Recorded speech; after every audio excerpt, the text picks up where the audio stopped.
Y'all know I love it when I can tie a good analogy into a theory or a thought process to help it hit home a little bit harder. And life just handed me one on a silver platter moments ago, and you know what? We're going to go with it. Stay tuned for today's analogy. You're listening to the Wellness Simplified podcast. Simple wellness tips to help you improve your life without turning it upside down. With your host, award-winning fitness instructor, nutrition coach, and wellness expert, Susie Phoebens. So today I'm having one of those days where there's nothing wrong with the day. I'm not having, so far, having any real struggles, aside from the fact that I don't really feel like doing anything. I just really don't. I just don't. And I have tried recording this podcast episode, oh my gosh, like 8 times. I've changed the topic at least 3 times. It's just, things are just not flowing quite right. And after the last, a couple of times ago actually, attempt at recording this episode, I was frustrated and irritated, so I just stopped for a minute and I picked up my phone to take a look, as any modern citizen would do. And I got the notice that my battery power was under 10% and it was putting on power save mode. It's 3 in the afternoon. I've barely used that phone today. How can it be under 10%? So I sighed greatly and I got up and I went and I plugged it into the charger. Now, it was charged last night. Well, it was plugged in last night. I don't know if I didn't quite get it clicked in or what. I did notice this morning that it was at like 25% and I thought that's weird. It should be at like 98%. But obviously it just didn't get plugged in. I don't know. But it reminded me of a video I recorded a couple of years ago for Facebook and YouTube. It was called You Need a Hard Reset. And it was using that analogy, not the same analogy, because I haven't even gotten to the analogy yet, of us compared to our technology. So if we talk about my phone for a minute, and if we think about the fact that, I plugged it in last night, so it should have charged, that would be the same as, I went to bed last night at a reasonable time and I should be rested today, but that doesn't mean that I am. It doesn't mean that the quality sleep I got was optimal just because I was lying there. My phone was technically plugged in, but it doesn't mean it got charged just because it was sitting there, because apparently something wasn't quite clicked into place. So even though it should be charged, it isn't. And while that's not really a problem for me because I'm at home and I have my computer and I don't really need my phone, and also you can use your phone while it's charging, the same isn't always true for us as people. So if we had a poor night's sleep, or even if we had a good night's sleep, we just didn't get enough of it, there are times when partway through the day, 3 o'clock slump, you are kind of dragging and tired, and you really sort of need to be plugged back into your charger. But for most people, it's a little bit harder to do that when you work a traditional job. You can't just say, sorry guys, I need to go take a quick cat nap. I'll be back in half an hour. I just need to go have a quick rest. That's not really something that most people can do. So what the heck do you do? Well, I think most people, their first instinct is they go get some caffeine. They get some coffee, they get some tea, they get some pop, whatever that drink is for them to help give them some extra energy. And that, I guess, if we were to continue with this analogy, that would be sort of like using a power bank of sorts. It'll give you a little burst for a short period of time. But it's not going to solve your problems, right? You're still going to need to charge properly. And on the topic of the hard reset, that when you're dealing with technology, that is the first thing that you should do when you have a problem. Ironically, for me at least, it's like the last thing I think of, especially with my phone. I'm better about it if I'm having an issue with a computer to turn it off and turn it back on. I rarely think about it if I'm having an issue with my phone. I just assume it's me or it's the app. And then someone will say, did you turn it off and turn it back on? I think, oh yeah, I should try that. And then it fixes everything. That's the hard reset. So as human beings who can't turn themselves off and turn themselves back on, what does a hard reset look like for us, and how can we achieve one in the middle of a regular day when maybe we're sitting in our car at a stoplight, maybe we're at work, maybe we're in a meeting, who knows? We could be anywhere. How do we do a hard reset? We can't go for a 20-minute power nap unless you can, and if you can, go for it. But what do you do? What do you do? Well, I am going to give you a few options. Guess what the first suggestion is? Come on. Can you guess? Can you guess? It's breathing. Deep breathing. Rib expansion breathing. And you'll be like, right, Susie? Sure. No, seriously. If you stop what you're doing for 15 or 20 seconds and breathe in through your nose, filling your abdomen, feeling your ribs lift,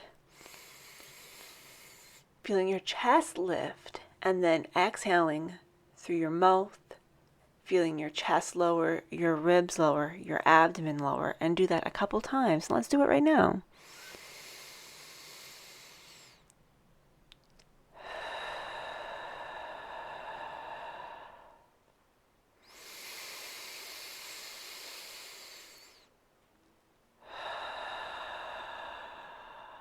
One more time.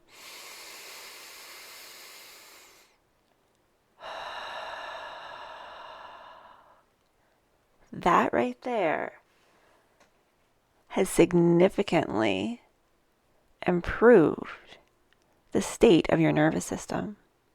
Just a few deep breaths in and out.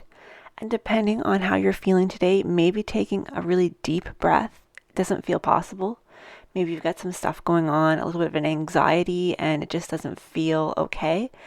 Then you're just going to take a few minutes to breathe, and you're not going to worry about how deep your breath is.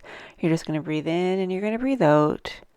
And you're not going to breathe in and out into a paper bag because that's how we hyperventilate. But you're going to breathe in and you're going to breathe out. Maybe you're going to count the length of your inhale and count the length of your exhale for 20 or 30 seconds.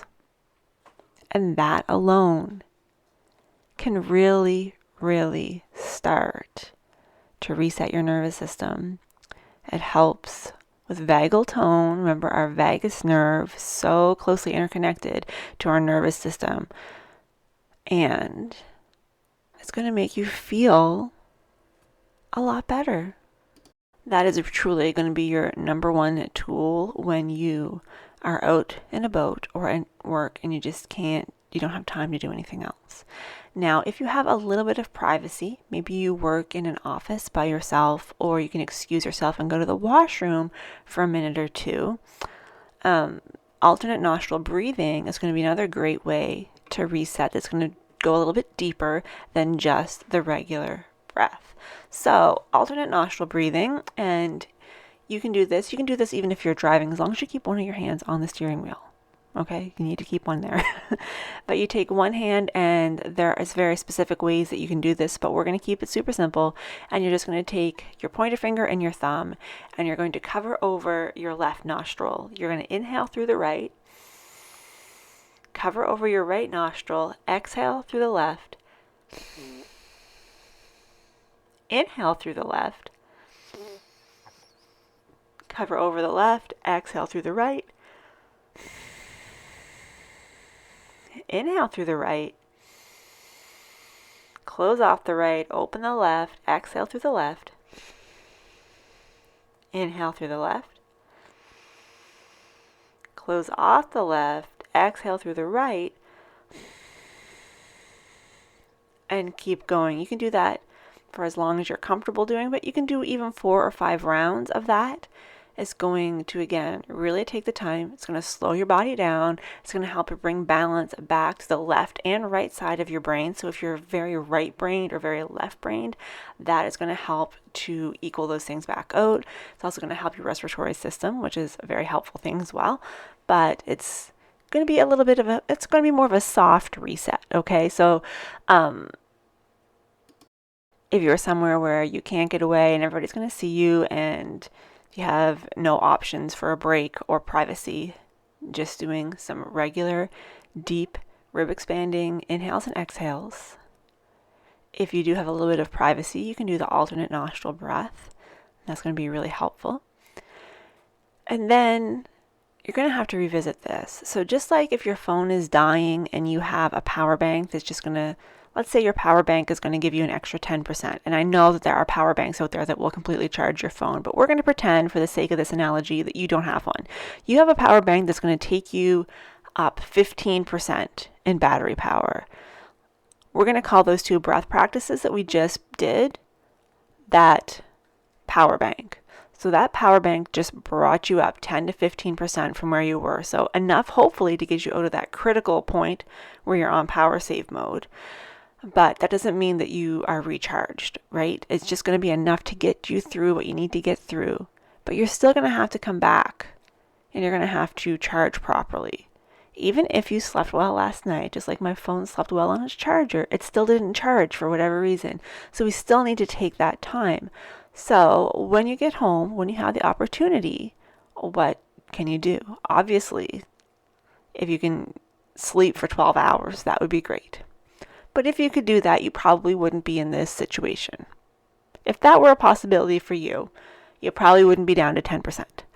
So other things that you can do are to take a bath or a shower. How often do you feel better when you get out of a shower or a bath? That really helps, again, with vagal tone. Remember, our nervous system, when we're getting to those low power modes, our nervous system is kind of firing on all cylinders, and it doesn't really have the ability to do that well. It needs to be in either one or the other, and it's like you're just flipping the switch back and forth all the time, and it doesn't know what is going on, and something's going to short circuit. So a bath or a shower is a great way. That's why I personally prefer to have one at the end of the day, because it just helps kind of calm me down. I know there's lots of people out there who prefer to have one in the morning when that can energize them. That's cool too. Whatever works for you. But you need to pick out those things that are going to give you that recharge. So breathing, bath or shower. Sometimes people being not me, enjoy getting up early and having their morning routine where they do journaling or just have a cup of tea or coffee or write or whatever their thing is. Then do that. If that's not you, then you need to find those practices that are going to help to recharge you. Another thing that might be helpful is gratitude. And of course, I have a brand new joy journal that will only take you a minute or two a day to complete. I'll make sure that the link is in the description below. It's just very, very simple. And when you focus on joy, that too can help recharge your body. Isn't that interesting that when you focus on joy, it can really help to recharge your system? So we haven't done anything crazy here. We have done some breathing practices. We are going to enjoy a shower or a bath or maybe a cup of tea or coffee, reading, writing, journaling, and that's it. That's one thing that I really like to focus on when it comes to wellness, because wellness can be a very privileged term. It can be something that is really only accessible to privileged people. But it doesn't have to be, because at its core, it's not supposed to be. But so many people have made it into something that you have to have a lot of money and a lot of time and a lot of privilege to enjoy. But we all have to breathe. Every one of us has to breathe to be alive.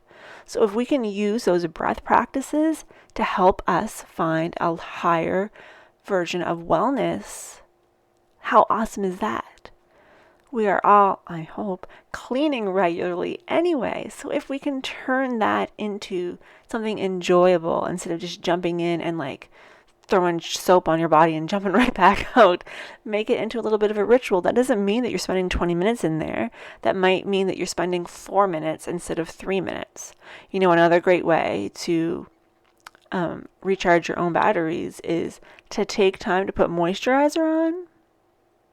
Whether we're talking body moisture or facial moisturizer, There's a lot of people out there who do not use moisturizer because they do not have time. And we're talking about 30 seconds. Listen, you are worth 30 seconds to put moisturizer on. If you have it, use it. If you don't have it, you don't have to go buy any.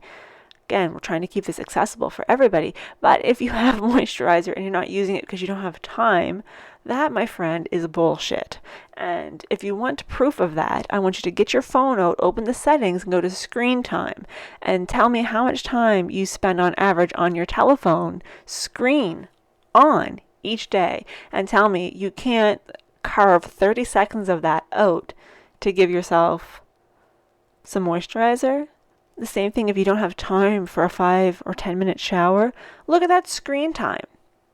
Look at that screen time because, listen, not everybody, but most people find ample opportunity each day to doom scroll, to look through Instagram, to look through Facebook, to see what people are up to, see what's going on, get lost down a rabbit hole of TikTok, which is perfectly fine if you are doing it and realize that you're doing it and know that you're doing it. But if you're doing that and you're telling me that you don't have time to spend 2 minutes a day journaling, you don't have time to give yourself a shower or put moisturizer on or do things that you know are going to make you feel good, that are going to charge your batteries versus drain your batteries, because make no mistake, every time you're on your phone, unless you're looking at like puppy videos, you're draining your battery, both figuratively and literally. Look at that screen time. Look at that screen time.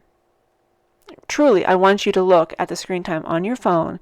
And I know some of you are like me and use your phone for business, but even still, I guarantee you, if you were to take that amount that you spend on average on your phone and say, you know what, I am going to try to drop this number by 10%, and I'm going to use that 10% to recharge my batteries, it would make an enormous difference in your life.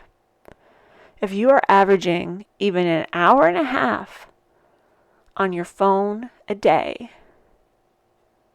that's 90 minutes, translating to 9 minutes of time that you're going to spend on yourself instead, that would make a huge difference. It truly would. So, this episode comes with some homework, because I do truly want you to get your phone, and if you have a tablet that you use for personal use, I want you to look at the screen time on your tablet as well. And if you're like me and you use your tablet for reading, I use my iPad for reading, you may have to exclude your reading apps from the screen time, or just look at the breakdown, because at least on Apple you can go and you can see the breakdown. Maybe you just want to look at your social media use and take 10% off of that, because 10% less time on Facebook is not going to ruin your life, but it might improve your life substantially by giving yourself some me time. So check out your screen time. Choose whether you want to use the whole screen time average or just the screen time average from apps that you know are ones where you've been screwing around on social media, playing games, whatever. And I want you to take 10% of that time and give it to yourself. A face mask, maybe a manicure, a shower, a bath, a breath practice, maybe a yoga practice. Maybe you spend so much more time on your phone that you thought that you could actually go out and go for a walk or do something like that. Whew, what a crazy idea. Look at that time and take the pledge to give 10% of that back to yourself. You deserve it. It's not going to be exactly the same as a hard reset, but between all the tools that we've gone over here today, it's going to make a huge difference. I promise you that. So I would love it if you look at your screen time and share it on Instagram, Facebook, and tag me at Susie Confesses so I can see and tell us all what you're going to do. Now that you know how much time you're spending on those things, even if it's just, again, social media or games or whatever, what are you going to do with that 10% of time that you're taking back for you? I want to know. I will share mine, which is going to be probably atrocious, on Friday, which is, well, for you, the day that this came out, but for me, it's in the future. And together, we're going to devote more time to ourselves. So, thank you for listening. Have a wonderful weekend or day or evening or whatever. In the description, you will find my tag for Instagram if you don't know how to spell Susie Confesses, and you will find the link to that joy journal in case you want to add that into your me time. Thanks so much for listening. Have a wonderful weekend, and I will talk to you next week.